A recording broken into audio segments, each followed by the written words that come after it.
Water makes up 70 to 90% of the human body, including 95% of blood plasma. Many health authorities recognize that dehydration is one of the most common causes of illness. Chronic dehydration is often part of a chronic disease process. Healthcare costs are spiraling so quickly that the Healthcare Financing Administration predicts that by 2030, Americans will pay over $16 trillion per year. Recently, the World Health Organization ranked the U.S. 37th best in the world in healthcare system performance. Consumer unease with U.S. healthcare grows, and it's no wonder. Americans are rapidly becoming the heaviest people on earth, with overweight Americans now significantly outnumbering those who maintain a healthy weight.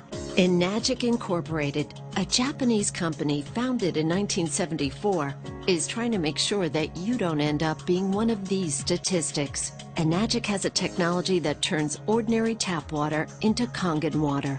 Enagic's flagship product is the Leveluck SD501.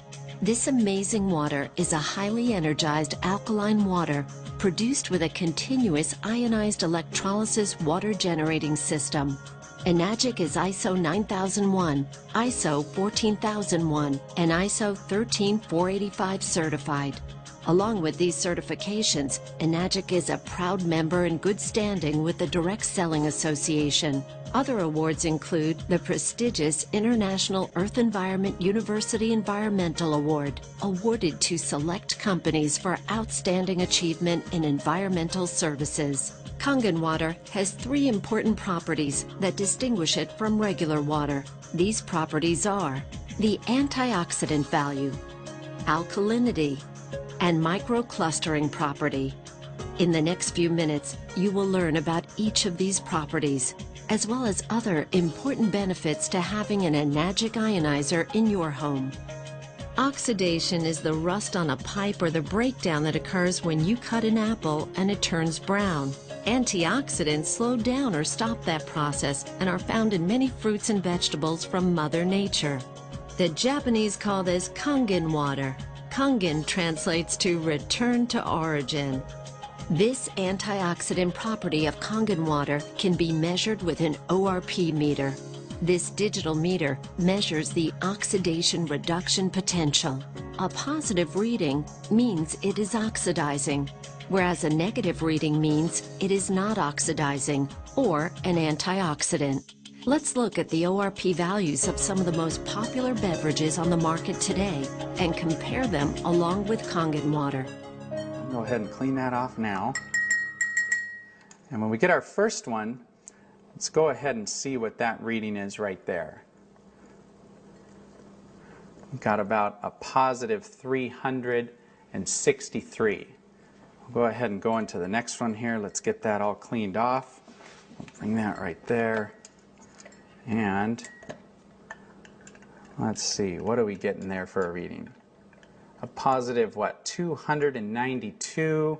Pretty good. 296. I think we're going to go over 300.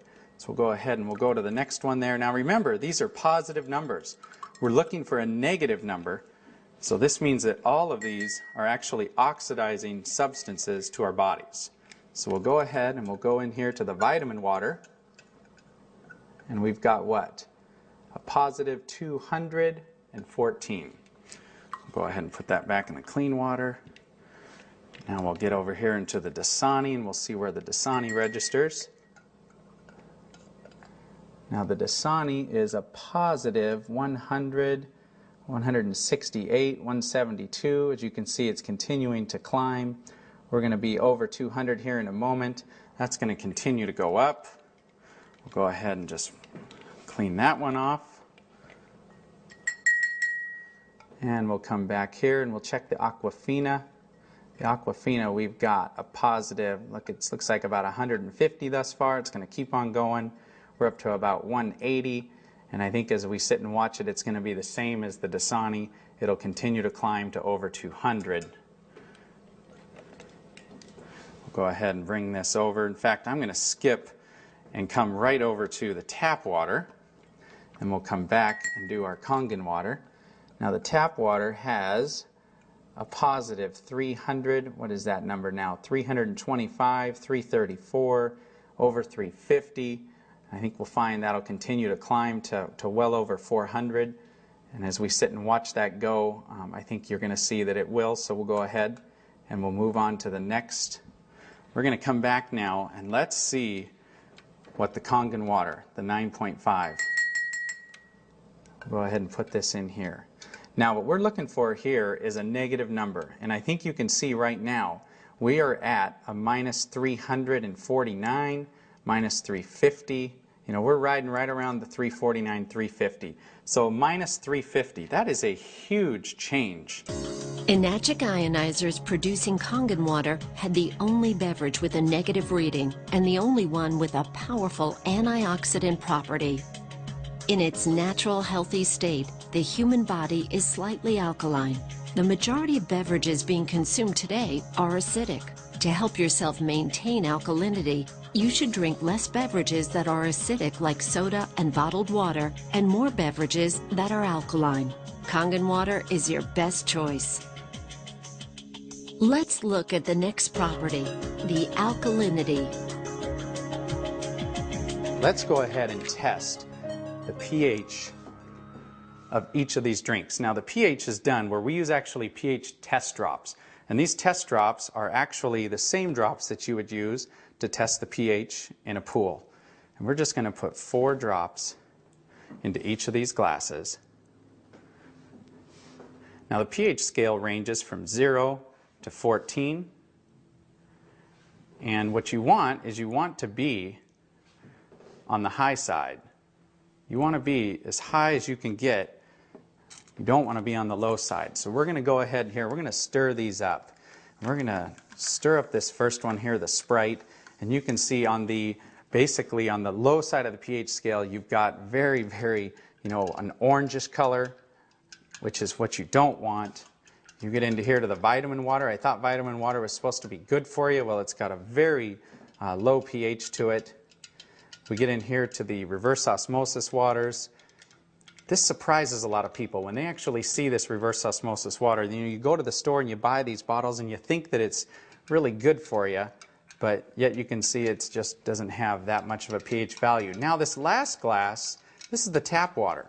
Now this tap water here is it's blue. And some people get excited about that because actually the pH value of this compared to all these other drinks is much better. Much better. But what they don't tell you is that the federal government mandates that tap water be at least 7.0 in pH. And so because of that, they use various chemicals, lyes, and anything they have to put into that water to get it to go to here. In fact, a lot of times when you filter this water, you will actually see that the pH values come back to this range once some of those chemicals are filtered out. So let's see what happens when we actually take some of our 9.5 water here and we just mix a little bit of it right in. Look what we just did to that tap water.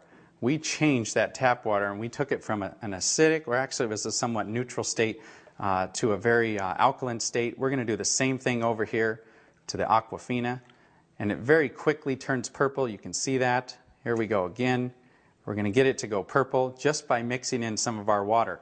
Now these other 3 over here, I actually want to go ahead and use our water, our 9.5 water, and I'm going to pour it directly in. Now watch what happens when we do this. Isn't that amazing? We're not getting any color change at all. In fact, if I go over here, we're not going to get any color change in either of these drinks. They are so acidic that it's actually going to take anywhere from 25, 30 cups of our water, of 9.5 pH water, when we mix it into these other waters, or these other drinks, to actually get it to go neutral. In fact, I'm going to show you that because this is so potent. I mean, look at this soda here. This soda is so potent that if we just take a tiny bit and put it right into one of these cups, it immediately takes away the alkalinity of these. I mean, take a look at that. It is just, it's absolutely gone. And so very, very quickly you can take an alkaline substance and turn it into a very acidic substance. The body has a truly remarkable and complicated water regulating system that rations water when it's in short supply until it receives unmistakable signals that it has access to an adequate supply. The problem is that some organs, like the brain, are higher on the priority list for water than others. Symptoms are the result of stressed organs that are dehydrated. This is much the same type of signal your car would give if the cooling system were overheating while climbing a steep hill. In both cases, if proper measures are not taken, a breakdown can occur. When asked how much water they drink each day, most people answer, not enough. We know that we should drink more water, but most of us don't make it a high enough priority. In fact, many people are confused as to how much water a person is supposed to drink. Most doctors will tell you that we should drink 8 8-ounce glasses of water per day. But is it a one-size-fits-all answer? Common sense would indicate that a 250-pound person would need more water to maintain their 75% hydration level than a 125-pound person. And what about someone who is very physically active or someone who works in a hot climate versus a person that is sedentary and perhaps stays indoors the majority of the time? Researchers have discovered that the most consistent trait of long-lived clusters of healthy people on the planet is the water that they drink. In his book, The Water Puzzle and the Hexagonal Key, Mu Shixan, PhD and one of the foremost water authorities in the world, states, hexagonal water is energetically more powerful. It is the obvious biological choice. Kangen water has some of the same properties as hexagonal water. A regular water cluster does not absorb as quickly or as easily as a smaller Kangen water cluster. Kangen water is more readily absorbed by the body and allows for better hydration. This smaller cluster is also why Kangen water tastes so soft and silky. Let's demonstrate the microclustering property of Kangen water. Now we're going to make tea, or attempt to make tea, with a water that is not, it's not hot. We're not going to allow this to steep. It's just a room temperature water. And now I want to make some tea with our 9.5 water. Kangen water 9.5. So we're going to go ahead and run us here another quart of our 9.5 water. We're going to give that first tea just a little bit of time. We're going to let it attempt to make tea from that reverse osmosis water. Remember what we talked about. Reverse osmosis water is what the Japanese call a dead water. It doesn't have any minerals in it at all. And in fact, when you put that water into your body, it can actually deprive your body of some of the essential minerals and nutrients that it has in it, because water, like anything, will balance itself out when it goes into your body. So now we'll just go ahead and take this cup here, and we're going to pour a cup of tea with our water. And I think you already see what is happening here. We have got tea. What I want to do is I want to give this one a little spin. We'll give this one just a little spin here. We'll just stop. Look at that. You've got two different cups here, same tea bags. One is obviously having a hard time making anything, and you've got this one here which looks like a perfectly good cup of tea.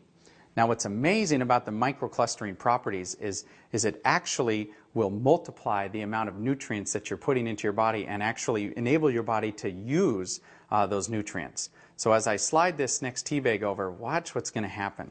I can take this tea bag now and I can come over here and I can make another cup of tea. How about that? I mean, this property alone is amazing. For folks out there that like to drink coffee, you can go ahead and make your coffee, and you can use about half the coffee beans that you would normally use and get just as good a cup of coffee. And look at this. There's another cup. I think we could go on and on here and make anywhere from 15, 20, 25 cups of tea off of one tea bag. And there's actually nothing wrong with this at all. This is a fantastic tea, and it tastes exactly like green tea should taste, and yet it's just regular room temperature water. Let's come back over here to this little guy and let's see what's going on here. He's having a hard time getting started. I don't know too many people that would actually want to drink that cup of tea, but take a little look though. I don't think there was anything wrong with the tea bag. The problem was the water. Many healthcare experts now recommend that you drink a minimum of 1/2 of your total body weight in ounces of water each day.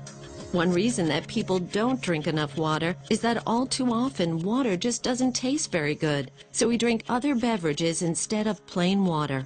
Unfortunately, many of these beverages are polluting our internal environment and reducing our body's thirst mechanism in the process. This problem has led to one of the largest new industries in America, the bottled water industry. Let's take a look at just one company to see what's happening in this growing industry. Coca-Cola has 30 plants across America bottling their Dasani water. The source of this water is the local municipality. And for your information, the FDA does not require that purified or bottled water have the source of the water listed on the label. This filtered water is then placed into plastic bottles and shipped all around the world. But even if this were the answer to our drinking water problem, it just created another major problem: plastic bottles overrunning the landfills of our nation. The bottling companies want us to believe bottled water is the answer to our water problem so that we will continue to buy it. Bottled water has now become the second largest beverage segment behind soft drinks. Bottling companies are even trying to make consumers believe by having the word water on the label somehow makes it good for you. Having an enagic ionizer in your kitchen when you're preparing food will transform your meals from ordinary to extraordinary. From washing your fruits and vegetables, cooking, baking, preparing soups, and more. When you cook with Kangen water, it will bring out the flavor of all your ingredients. You can also remove chlorine from your water and keep it out of your food as well. Everyday Kangen. Let's prepare some vegetables and take a look at what's being found on our food and in our water. In this jug, we have an 11.5 pH water that comes out of the machine. When we come over here and we set it at the 2.5 setting, we actually make an 11.5 water. And just to show you what it looks like any other ordinary water. What I'm going to do here is I'm just going to go ahead and fill that first cup up. Just pour that right there.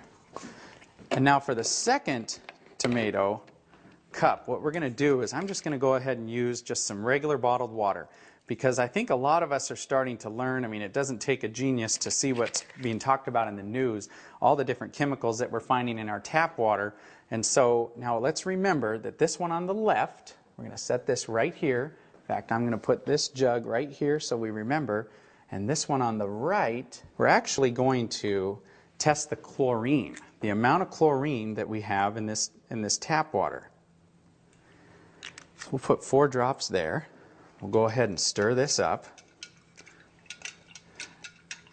And that yellow color, you can see, is a ton of chlorine. That is a lot of chlorine, and of course that chlorine's put in there, I guess, to protect us, but I certainly don't want to put this chlorine into my body. But here's what happens when we go down to the store and we buy a fruit or a vegetable or whatever it is, and we decide to wash it off. We would normally put that right under the tap. Well, we're going to show you what happens when you do that. Just going to give this a little stir, just like we would. And if you do that, watch what happens here.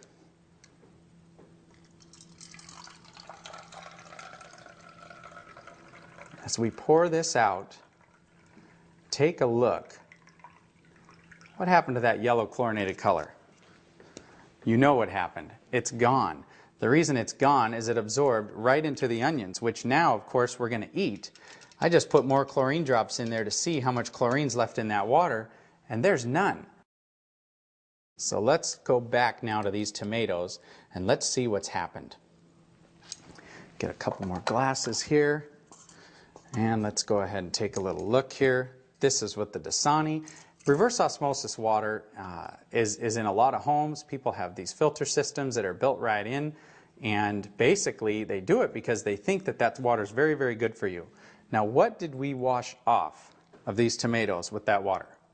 I think you can tell it doesn't look like much. That looks like regular old clean water. We'll come over here. Now let's see what we washed off of this first set of tomatoes. Look at that water.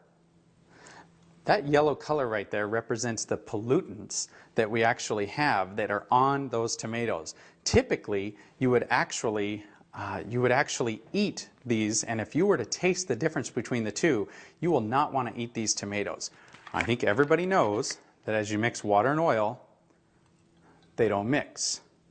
Just like we've been taught in school, everything we've ever been taught, that's exactly what happens is they don't mix. The oil just floats right to the top. Well, what's pretty amazing about our water is that you've got, we'll take some more of this 11.5 water. This water has cleaning powers that are so amazing that you can actually, when it comes to cleaning those tomatoes, as we saw, it took everything off of those tomatoes. Most of the herbicides and pesticides today are oil-based. So anything that they're putting onto our foods, they make it oil-based so it doesn't wash off when it rains. It makes sense. But when we take our 11.5 water now and we actually pour this into olive oil, look what just happened. That is completely emulsified right in the cup. That's amazing. There's chemists out there that say that's impossible. That shouldn't happen. But look at that. We just emulsified this oil. Talk about cleaning properties. Talk about being able to clean your shower or clean the car or clean anything greasy. You know, if the kids go out and get something on their clothes that they shouldn't have, you're going to be able to cut it and break it down. But this oil, you know, it represents the gunk and the junk in the body. And look at how if we put the right water into our body by putting a high pH water in our body, we can actually take this right out of it. You just saw the 11.0 pH strong Kangen water that is used for cleaning, not just in the kitchen, but in the rest of the house as well. It can break down grease and oil, and it is a great stain remover. While the machine is producing 11.0 pH water, it simultaneously produces 2.5 pH water. The 2.5 strong acidic water is environmentally green. You can use it for personal hygiene and toxic-free cleaning. Many people are concerned with the many chemicals being used in their homes, and this water can help reduce, if not eliminate, those toxic chemicals completely from your home.